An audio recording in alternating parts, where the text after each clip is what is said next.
uses him in his great book on the Nazis, precisely because he's not very political. He's not Jewish, is he? He's not particularly religious like the White Rose campaigners in due course would be. He's just a totally boring everyman. And Elsa came from Württemberg, sort of southwestern Germany, born in 1903. His father was an alcoholic and he was a violent man and gave Georg this kind of lifelong hatred of bullies and of authority.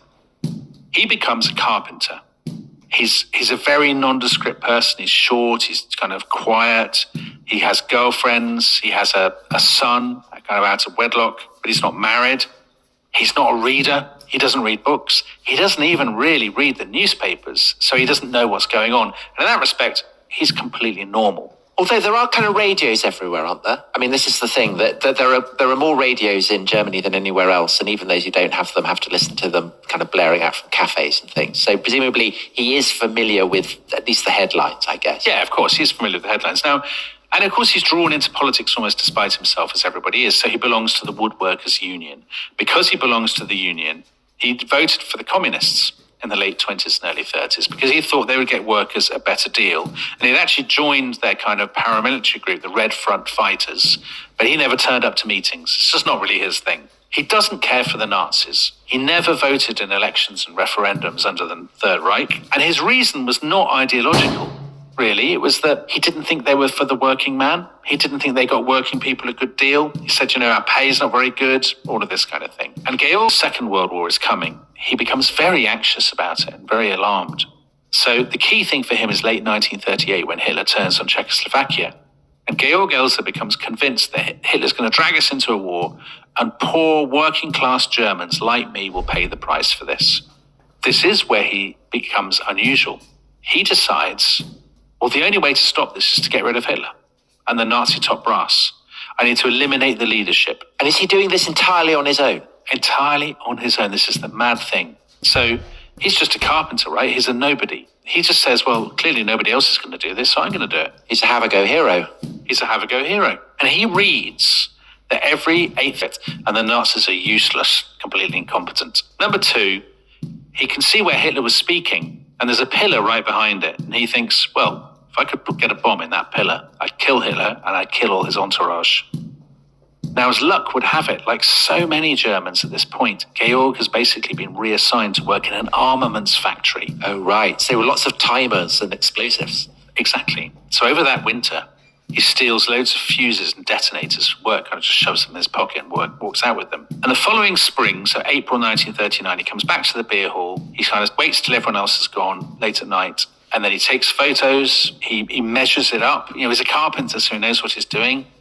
He works out exactly how big the bomb would have to be. He steals some dynamite from a quarry, and he starts doing tests in his parents' back garden. God.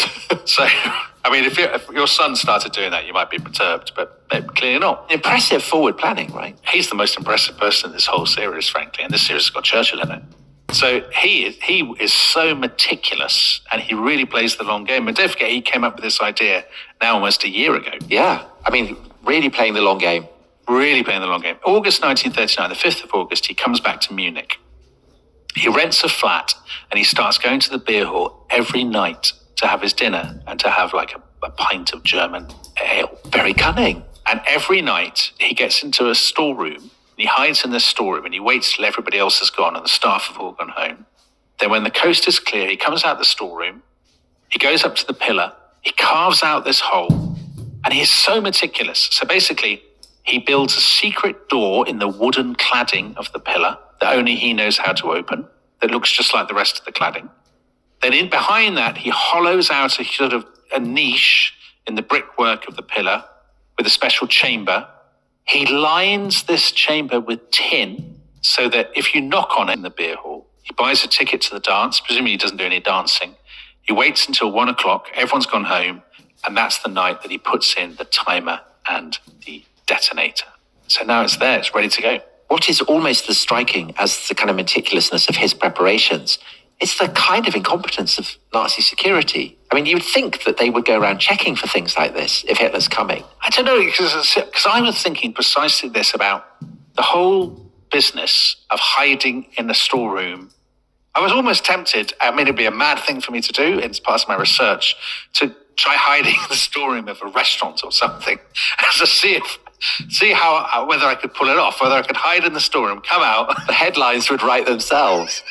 Come out and try to put a bomb in, I don't know, the River Cafe or something.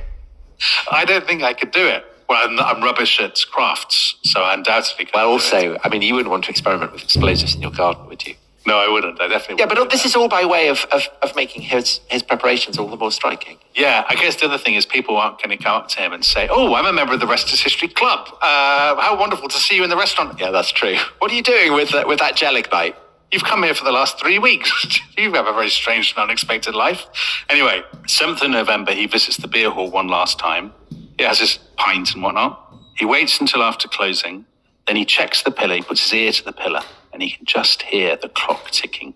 And he says, brilliant, they're coming tomorrow. Yeah, tomorrow's the day.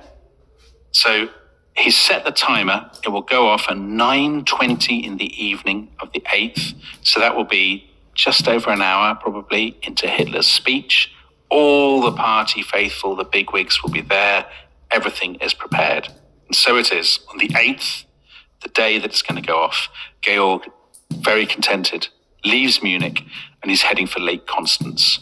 And there he's going to cross the border into Switzerland. And by the time he crosses the border, he is confident that Hitler will be dead. Meanwhile, Hitler is on his way to Munich for this meeting. Now he arrives at the beer hall at 8 rather than 8:30, which was originally planned. Now the reason for this is precisely because of all the mad arguments with the generals about the attack in the West. So just the day before, the 7th of November, that was the day that he had postponed the operation because of the bad weather. And they're going to have another meeting about it on the 9th, tomorrow. Because there's loads to discuss. When are we going to do it? Well, we'll do the troops, blah, blah, blah. And so Hitler was like, oh, I've got to go. I've got that. Basically, it's like you talking about your diary. So I agreed to do this a year ago. This commitment has been staring at me all this time. I'd love to get out of it, but I can't. I have to go to Munich and get it done and dusted, back on the train, prepare the next episode of The Rest is History. So in that way, Hitler is like me. Exactly, very similar. So turns up to the beer hall. There's 3,000 people there, these so-called old fighters. And at 8:10, Hitler gets up and he starts delivering this massive rant, I'm sorry to say, against Britain. So very poor from Hitler. But here's the thing now, normally you'd expect Hitler to be ranting about Mr. Churchill and whatnot for 2 hours. No, it's quite a short speech by his standards. So he gets to his climax, his peroration, at 9:07. And the clock is due to go off at 9:20. So he wouldn't want to think that an ordinary German would want to kill him. It must be the British. Exactly. Actually, what happened to Elsa, at the end of the war, he was moved to Dachau and he was shot in April 1945. The Nazis did get rid of him in the end. And then he was forgotten for a long time because really post-war Germans didn't really know what to make of him. But today, there are more than 60 streets and squares and things named after him in Germany. I did do that thing where I hid at the You hid out in the River Cafe. Yeah. You could win that. I could win it, yeah. That's something to aspire to. But of course, at the time, nobody sees him as a hero at all. So all the evidence is that most ordinary Germans were absolutely horrified by this, and it led to a big boost in support for Hitler. And so this is why a good example, a really good source on the Third Reich in the early years of the war is William L. Shirer, the American correspondent who was there the whole time and wrote this diary. Richard Evans uses him a lot. And Shirer genuinely thought the Nazis had organized this themselves, that it must have been a false flag operation because it was so productive in terms of support for the regime. And actually, Ian Kershaw says, had the bomb gone off, had Hitler been killed, would the Third Reich have fallen? Maybe in the long run, yes. But initially, it would have led to a hardening of attitudes and a hardening of attitudes towards the Allies who would have been blamed. So the war would not have ended. But they probably wouldn't have attacked in the West, or indeed in Scandinavia, perhaps. No, I'm sure they wouldn't. They'd have sort of hunkered down, maybe. Anyway, the other thing the bomb does, it completely pulls the rug out from under the plotters, the army plotters and whatnot.